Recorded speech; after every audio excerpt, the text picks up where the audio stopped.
Ahoj a dobrý den, vítejte u dalšího dílu mého podcastu. Jmenuji se Tomáš Braverman a posledních 10 let jsem vedl Heureka Group. Teď se věnuju konzultingu, mentoringu a od 15. července nastupuji jako CEO Slevomatu. A taky celou dobu pro vás točím podcasty. Dneska na druhé straně našeho stolu sedí Gurami Jobava, who's an English-speaking guy. He's not actually, but you do understand a little bit of Czech. I understand, but this time we have it in English. Maybe next time we have it in Czech. Okay. Anyway, so I'm switching to English. This podcast will be held in English. Let me welcome you again, Gurami. I'm happy to have you here. To give a little bit of context, we met a couple of weeks back at the Marketplace Summit, or how it was called, where you were one of the speakers, and I was the moderator. Yes. And I have to tell you honestly that I liked your speech most of all. Thank you very much. On the main stage, I didn't listen to the other stages, but on the main stage. So I knew I wanted to get you to my podcast. Thanks a lot for coming. Thank you for inviting. I'm happy to be here. You By actually moderated really nicely, so thank great you. questions, by the way. Yeah, thank you. By the way, that was funny, because your speech was interesting, the business is interesting, and I was interested in it very much, and I wanted to get to know more. Yeah. So I asked you a couple of questions, and it was really a nice discussion even after your speech. What a pity there were not many people in the audience any longer. It was in the afternoon, and I think most of the people were already drinking beers. Yeah. But you know what was funny? After you, there was a presentation by the Greek goddess, the beautiful girl representing Scrooge. And she came to me right before the presentation, and she came to me, Tomas, please don't ask me the questions the way like you asked the predecessor. She was afraid. It was tough questions. Yeah, but she was junior and afraid, and so I told her honestly, sorry, I will. I know, you responded the same way. But she made it. She did it well. That's great. That was really funny. Anyway, okay, let's get to the topic. Let's get actually to the topic, who you are and what you do. So you are a co-founder, and a CEO of a company or a product or a service, whatever we call it, WeWell. A super interesting app which is focused on personalized cosmetics. And what is interesting is not only the product, but also the track record and like the growth you managed to run. So first of all, tell us what it actually is. Right. So I will tell you what right now WeWell is. WeWell is a vertical marketplace that is focused solely on cosmetics and skincare products. We give the user the best match based on their skin profile, the cosmetics that we believe that it fits them, and then they can actually find the products in our application and purchase them. So that's where actually WeWell is stronger at. But if I remember correctly, it started without the marketplace. Yes. And it actually started with the more kind of health issues where you were developing a big database of different health information and connections with the skin, how is it called, types, right? So tell us actually about the beginnings and when did you get the idea and... Definitely. So the idea of WeWell and the mission and the values of WeWell is still the same as it was before. And the idea of WeWell was that we started by bringing transparency to the industry. We saw, let's say, food industry and how transparent that they were. We saw that they are disclosing on the backside of the product like nutrition facts, protein, for example, carbs, how many sugar is there, and everything else. So the consumer who is buying that, they know before what they are actually signing up for, right? But if you look at the cosmetic and then you turn the backside of the product, you see all the like Latin words of the ingredients, which is basically gives no sense to the consumer what they are. So they have to manually Google them, or they have to just rely on the marketing terms that brands are using on the product, right? And where we all know that just blindly trusting a brand or like the product, it's not good. No. So you want to actually have some power, decision power when you are buying something, right? So that's where we all came in. We wanted the application to be like really simple, that they scan the barcode of the product and we give right away the information, like holistic analysis of the product. It contains ingredients, and this is maybe like a bit risky for different cases, and just be careful. Or just we are giving some kind of pre-information for them, and then it's up to them if they want to still purchase that or not, you know. So that's where when the WeWell started. So it's like when you are signing a contract, an agreement, and not usually reading at it. banks, Yeah. and has like 15 plus pages of really tiny font. Yeah. And you you make don't have this agreement lawyers. to a couple of bullet points. Yeah, that's what you did in your area. Yeah, exactly. Okay. So we analyze the ingredients for them, so then they don't need to actually research ingredient by ingredient and be in the drugstore and spend like really a lot of time there. Good. So you start creating this kind of database and like consumer access to this database in a very holistic and easy way. Exactly. And why? Did you have skin problems, or Yeah. how did this idea come to your mind? I also had acne before, so I was really into like let's say in the skincare and how to actually treat that, because sometimes let's say if you have like some skin issues, actually it was my case, it affects your confidence when you are trying to be social. Also, I was watching my partner, let's say when she was purchasing cosmetics, and I saw like what was the struggle that she was going through, and let's say if she was buying some cosmetic, it was really hard for her to understand if she will be allergic to that, if she will have irritation, if she will have some beneficial effect out of that product or not. And if she did not get those, then she was just like buying another one. So it was also like a huge money spending in that regard. So yeah, that was like the first little observation that we did on the market, and the similar case was in my co-founder's case, right? So, but my co-founder has kids too, so it was even crucial for them what they are actually putting on their child's skin, and skin is like largest organ of the human body, right? So we just have to treat it nicely. Interesting. Correct me if I'm wrong, but at this point, it's not only about the analysis of what the cosmetic is made from, but there's also some personalization. So you fill out a kind of a questionnaire what your skin is like, and then you do the matching, right? Exactly, and I'm happy that you said that. We started as an ingredient analyzer. So as I said, the users scan the barcode and we analyze the ingredients for them. But then when we grew, also our ambitions grew, right? So we were like, okay, now we can do that. Can we actually personalize it? Can we take it to the next level? So we worked closely with cosmetic chemists, dermatologists, and we created the questionnaire, which consists of 40 to 45 questions, including 3 body parts, meaning it's a face, scalp, and body.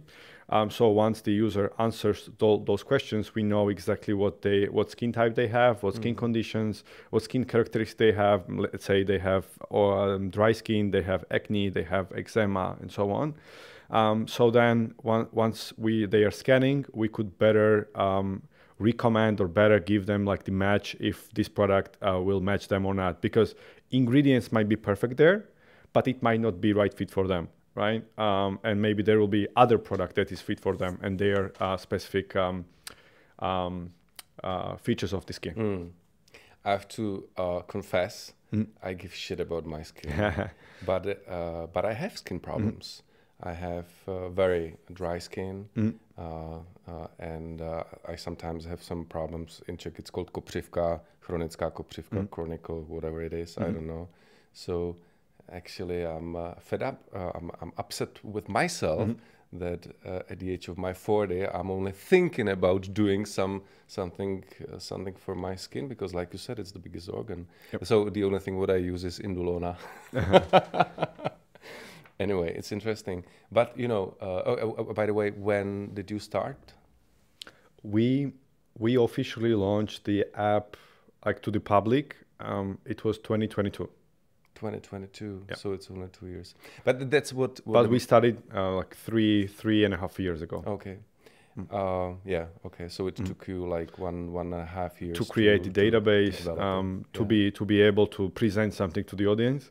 Because if you have like the tiny database with tiny ingredients and you don't give them much of the information, they will just delete the app and they will think that it's not useful. So we waited actually before we would release the application to the public audience. Actually, this must have been pretty demanding to create the big database, right? Because it's hundreds of thousands of different products and blah, blah, blah, right? Exactly. Hundreds of thousands of products and tens of thousands of ingredients, right? That we manually researched. In this regard, I would say we have one of the best databases in EU and in US, what we researched so far when it comes to chemical components. And then we analyze the ingredients from different efficacies. Different what? Efficacies, like if it's for the skin type, for the skin conditions, for the... What is it in Czech, do you know? Sorry, I don't. Yeah, we are analyzing, let's say this ingredient is from this origin, if it's natural, if it's synthetic, if it's toxic, if it's sulfate, if it's paraben, allergens, and so on. So we have like really different layers. And when user is filling up the skin profile, it's a tree-based questionnaire. So we try to assign the properties to our database, and that's how we actually give them the fit. Interesting. You know what? When we had the discussion after a presentation, or when you had the presentation, you said, okay, and after some years, we only came up to the conclusion that we should start monetizing it. And I was like, come on, Gurami, you're fucking lying. Because, no, tell me honestly, from the very beginning, you should have, you got investors, right? From the very beginning. Definitely. So you must have had some monetization business model, which was... the idea of a marketplace was there from the beginning, wasn't it? It was there from the very beginning. Because I don't know if you know the application called Vivino. Oh yeah, I do.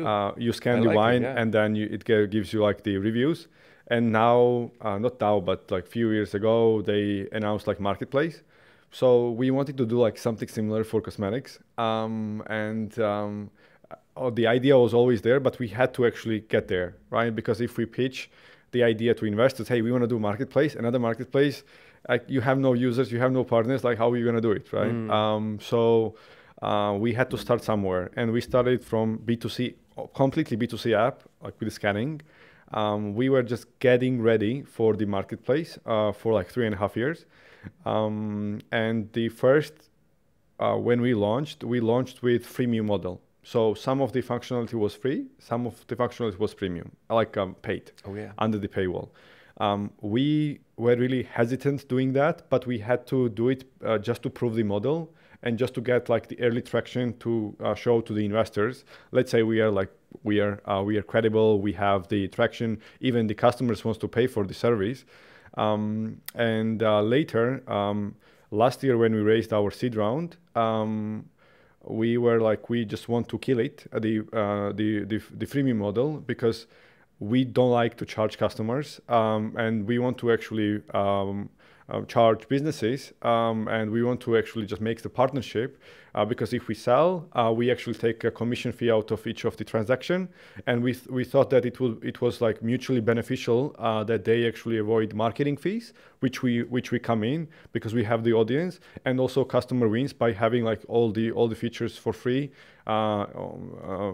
next to their fingertips. So It's interesting that you really killed the customer business model. And by the way, I always it was performing well, I would say. It was performing well.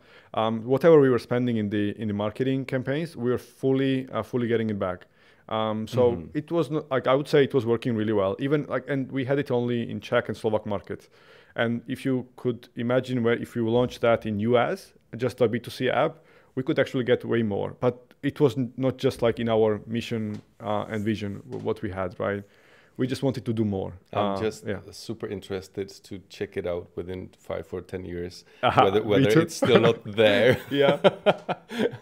No, but that's really cool that you managed, that you really killed it and started to charge the business partners because you became a marketplace. And I just wanted to say that I always was a big believer in charging business rather than customers, but like during the recent years, it seems that it is becoming more and more usual and natural to charge also the customers through some subscription. So now I think, if there is big value for the customers, why not to charge them? So, but let's discuss more the business, because the idea is clear, and the inspiration from Vivino is really nice, and it makes sense when it works with wine. Why wouldn't it work with cosmetics? Yeah. And I hope you don't drink wine every day, but you use cosmetics like every day. Well, right? I don't. I drink more wine than use cosmetics. No, you can. I'm not judging. Yeah. No, I get it. Yeah, absolutely. It's a super high frequency thing. Definitely. Cosmetics. Yeah. And you have a variety, like you have different categories that are also female. They have women. They have like lots of other categories. But now we see that also men are really interested in that. And I could say that if we go with numbers, our audience is like 80-20%. So 20% of our customers, which is significant, I would say, is men. Is men? Yeah, is men. Really? Yeah. Myself included. So. Oh yeah. Yeah. And your co-founder. Yeah, definitely. That's interesting. Yeah. Why do you think it's so popular by the man? Because we believe that brands shifted also into men's category as well, and they're trying to make like the ads, trying to make their specific brands for men, that they could better resonate with the product and with the routine. Also, social media helped a lot, right? If somebody's like trying to show like the skin routine that they are applying and the nice skin they have, it works. I have a hypothesis, Guramim. Yeah.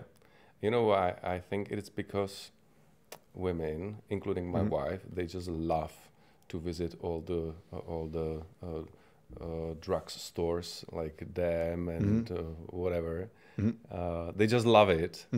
As opposed to men who hate it. Yeah. So we need to use some cosmetics, but we just do want to use our cell phone rather than go to the shop. Yeah. Yeah, exactly. And we are just giving them like the easy way to get into the skincare by telling them, hey, this will fit you, and so you don't have to waste time and try to pick by yourself. And we are backing this based on science, not just based on customer reviews and like the influencer endorsements.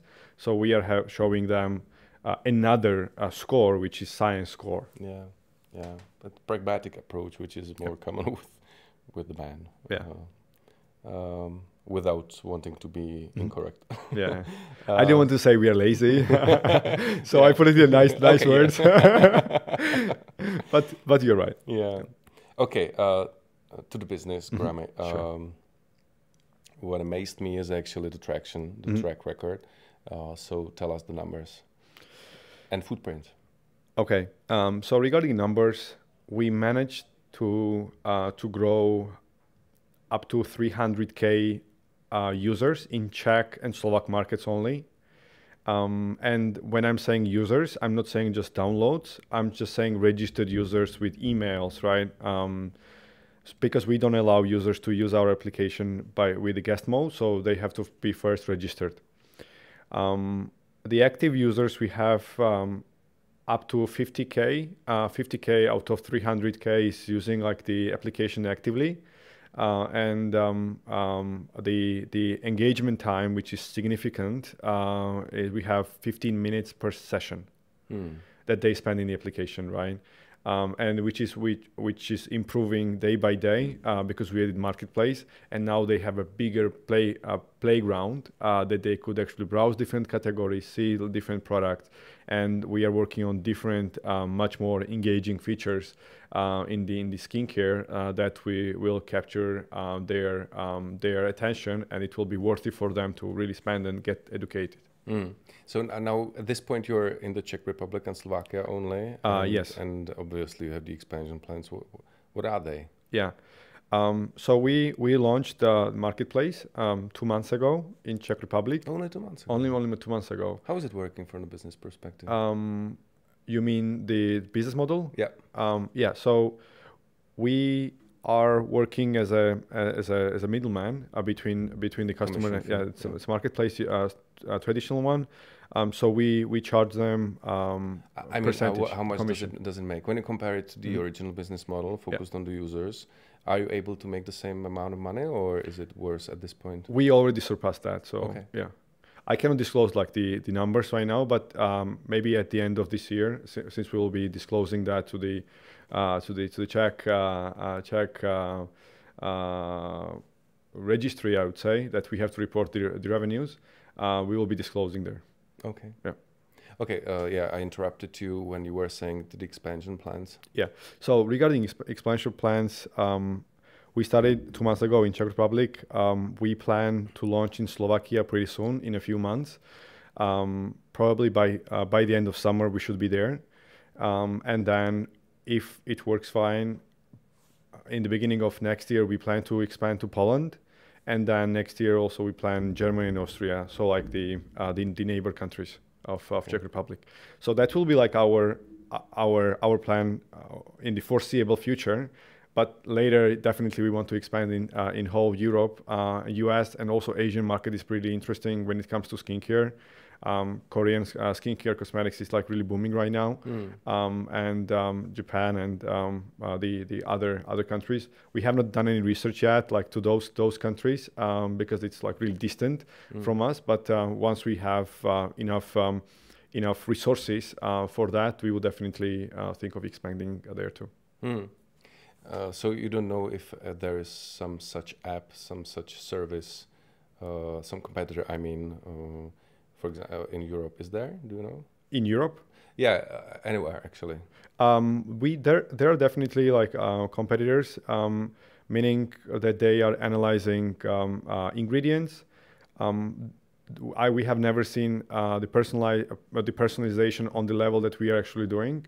And then I have never seen that the scanning or ingredient checker transition to marketplace.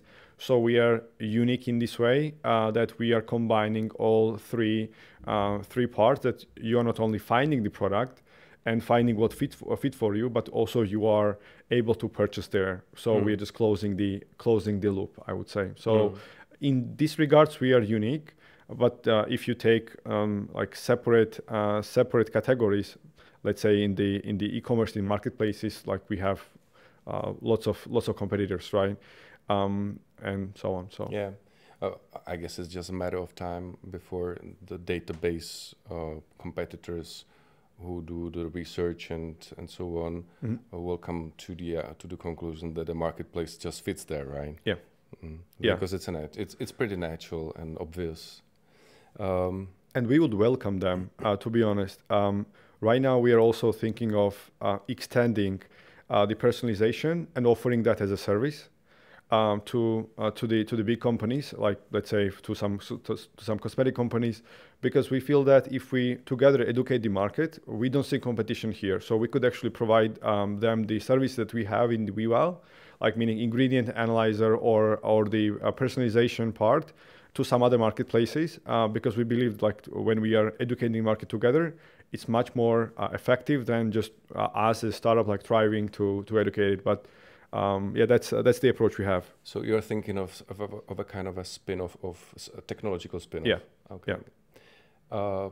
Yeah, for sure, I agree. Like creating the market is way harder and way more expensive than be just part of that and be good at that. So being able to, you know, to beat the competitors, but to create the market which you are actually doing is super hard, and it's unbelievable and spectacular how fast you can grow when actually creating the market and being there just by yourselves. Yeah. It's the light that's funny. This is a technological building, fully automated, but it actually does whatever it wants. AI, right? AI. Cool. Yeah, you mentioned raising. So what you did was a feed raising, but I guess what is your runway and what are your plans with the A or series, or how does it look with money? Yeah, because I guess you still burn a lot of money, right? Yeah. Definitely, we're a startup, and now we are marketplace. So we need resources. We raised 2 rounds so far. We raised pre-seed in 2022 from Zero Gravity Capital. Now they are named 0100. And then in 2023, last year we raised a seed round, 1.25 million euros from 0100 again as a follow-on. Where are they from? Slovakia. Slovakia, okay. Yeah. Also, we raised from other Slovak fund as our lead investor, Crowdberry. And then also we had angel investor Borovička Capital. So we raised just these 2 rounds. The runway we had is 18 months because we raised a bit more than we were expecting, which is nice. Yeah. That's always nice. That's always nice. And we raised in 2023, which was like really tough year. Yeah. And lots of startups actually went default, but we were the lucky ones actually who made it. So I'm really thankful for that. Oh, not the lucky, but also good. Yeah, because the market was tough. It was really tough. But the good startups managed to get the money. Yeah.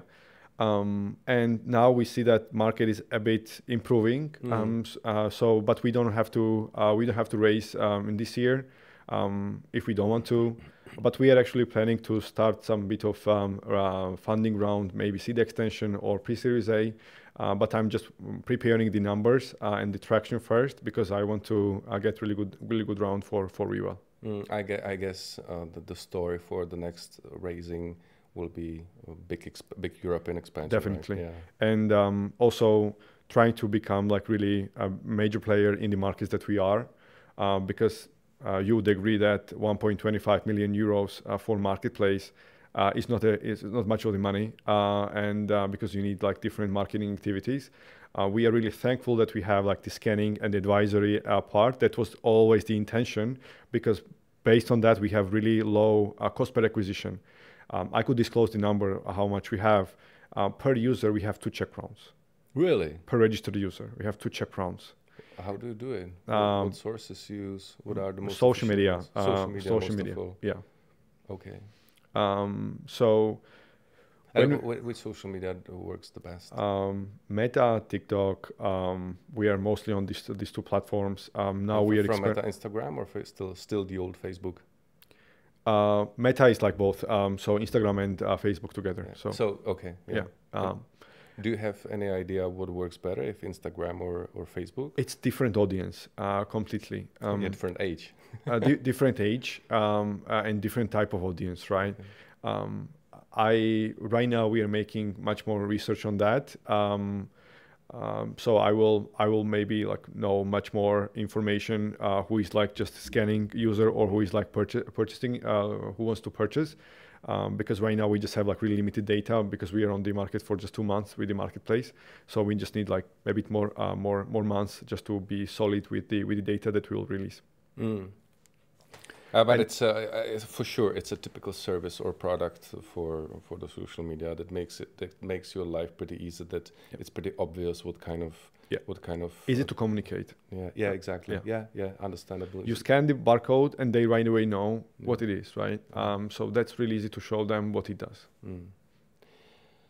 And at this point, you're app only, native app only, which makes sense because I guess the idea is to really become a very frequently used app or frequently used service where a native app makes complete sense and it logs the user. It's good from many different aspects.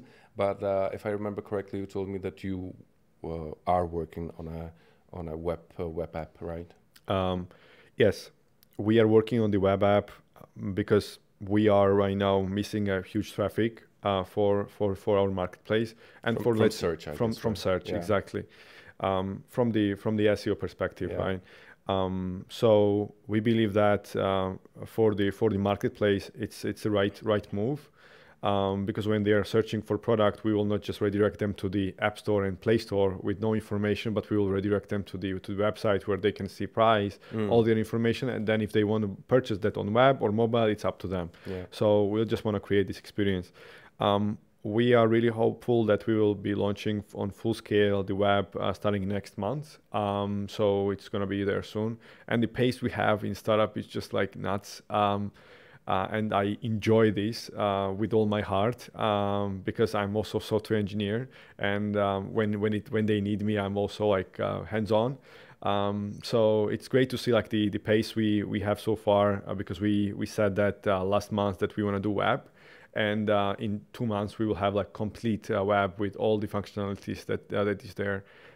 So I'm kudos to our team. They are the best. So do you still develop software?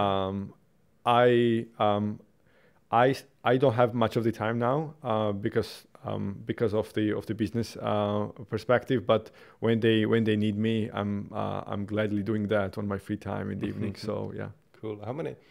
By the way, it's super different to develop some app from scratch on a green field as opposed to having some big legacy and technological debt, and I know what I'm talking about. Definitely speaking about Heureka.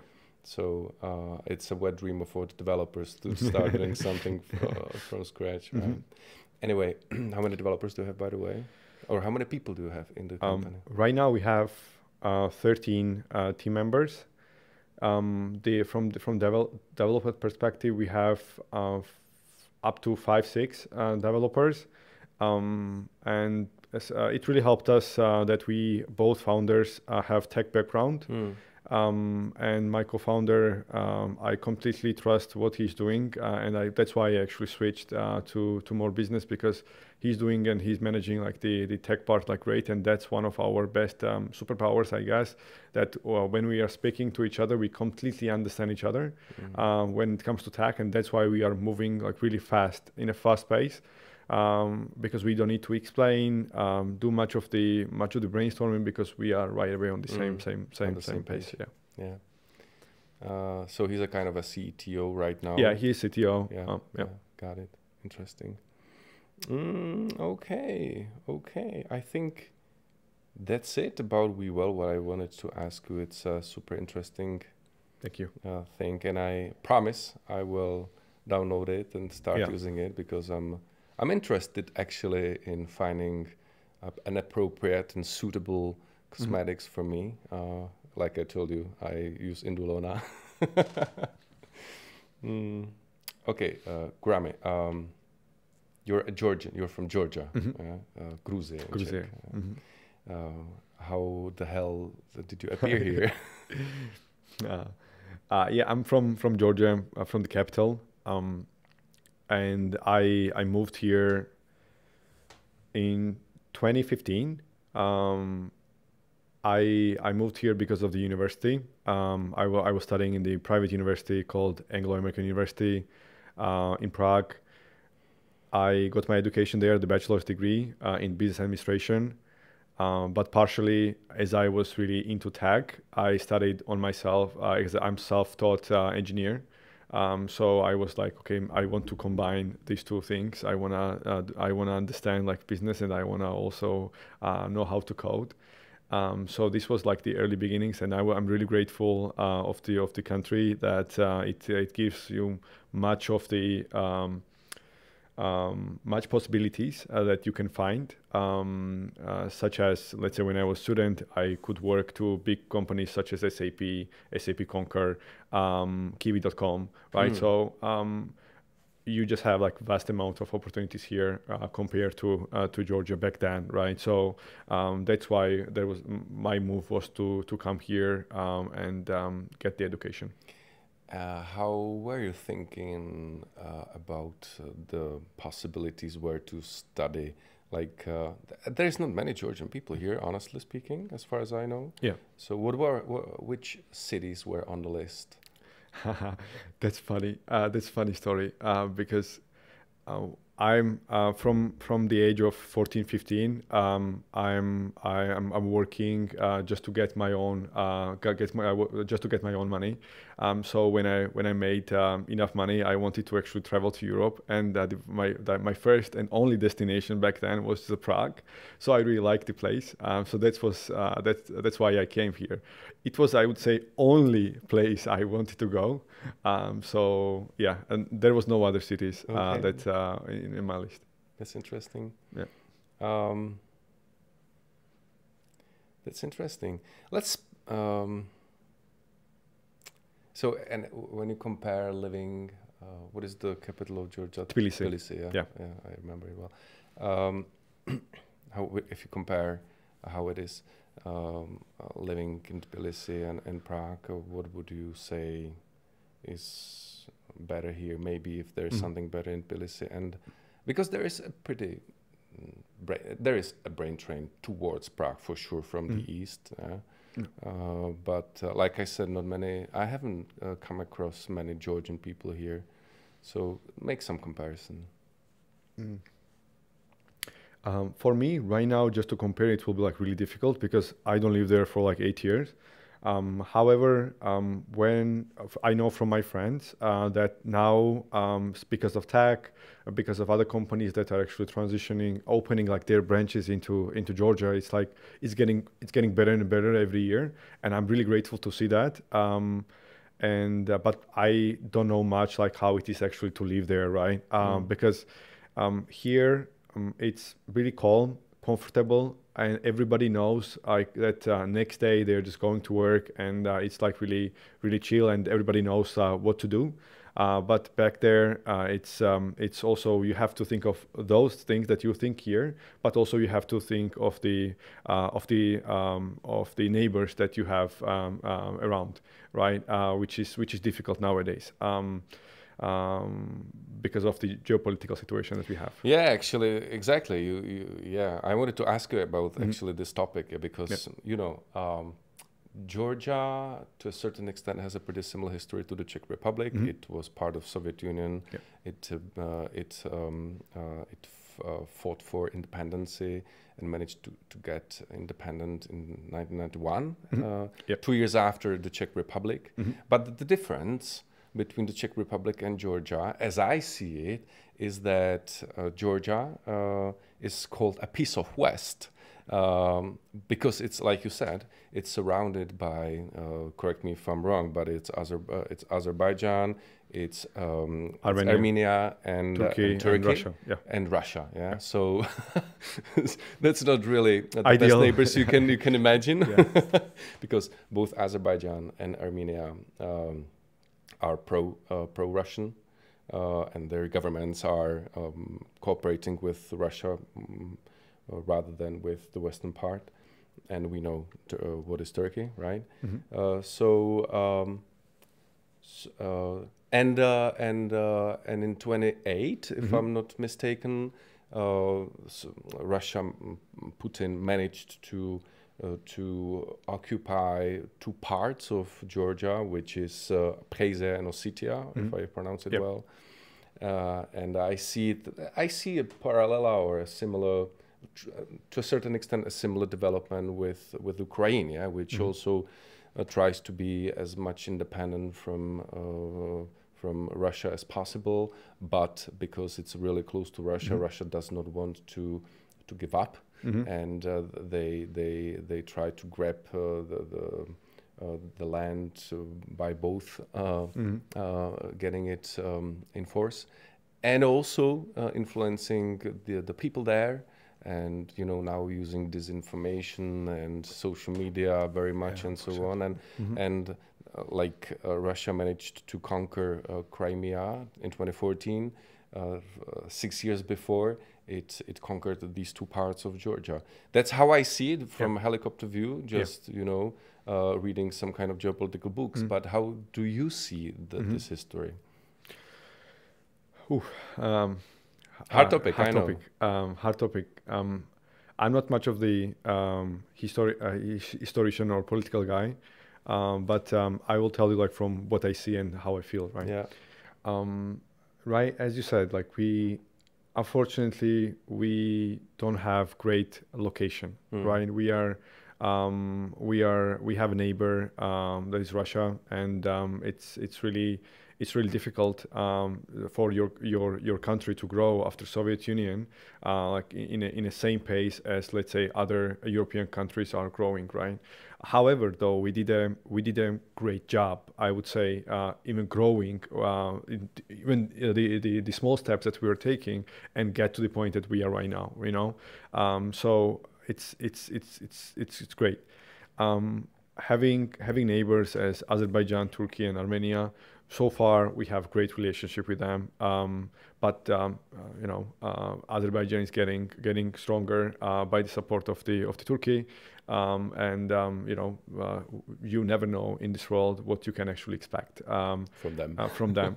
And living in Georgia, when you have the threat that Russia still thinks that they have to recover the same lands that they had before, it's really threatening, which right? Putin literally said. Yeah, exactly. So I'm just referencing to that, and it's really threatening even to just think about that, right? That every day you have to go to work, but also in some parts of you thinks that what if, right? What if? And then you always have to have a plan. When I said here it's much more calmer, you don't have this feeling because you have like alliances, you have NATO and so on. Part of NATO, yeah. Part of NATO. You can feel secure.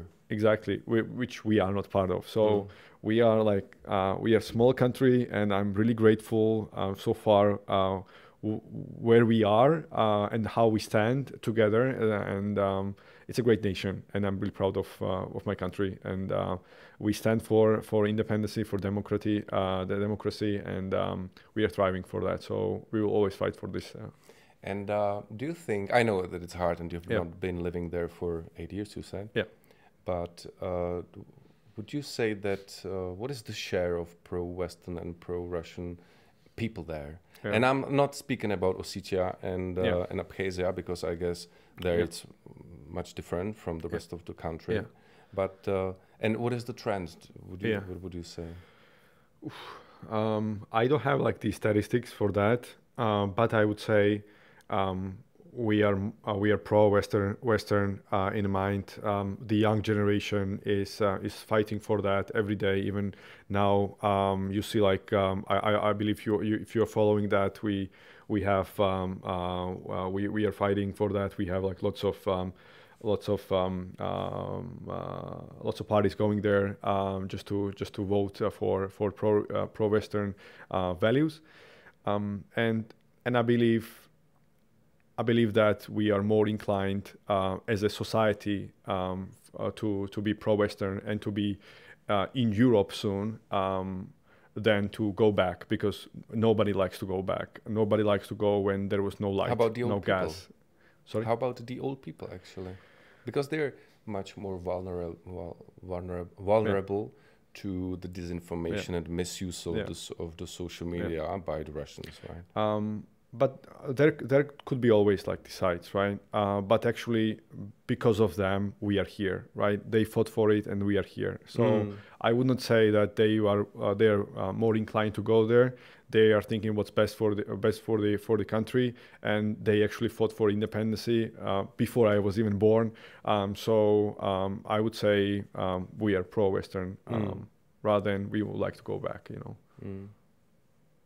So how do you foresee the future? Do you believe you'll make it? Because there's no doubt, and it's no secret that Georgia and Ukraine are on the list right now. Yeah. And the whole Western world should do their best in order to defend you, because no one knows what's next. Yeah.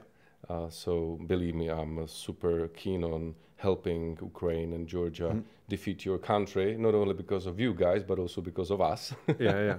But how do you see the chances? It seems that Russia managed to transform their economy to the army economy. They spend, as far as I remember, some 30% of their GDP, to the arms. So do you believe you'll make it? I believe we'll make it. I believe with all my heart that we'll make it, and we will have the country in future that is with its full territories, right? That's right now occupied by Russia. And I don't know if it's if you know this, but let's say Abkhazia and South Ossetia were occupied. However, whoever is living there, Georgia is offering free education, free insurance, health insurance, and so on, just so we can actually still maintain the relationship we have, and they want to come back to us, right? At some point in the future. So if we keep continuing the procedures that we are taking, I believe the future is bright. So I believe that we will deeply and more will get into the roots of European Union, and finally, hopefully, in next decade, maybe we will be accepted, not as a candidate that we are right now, but as a full member. Because right now we are in a really weird place, in the location, and having the allies like you guys, it's great.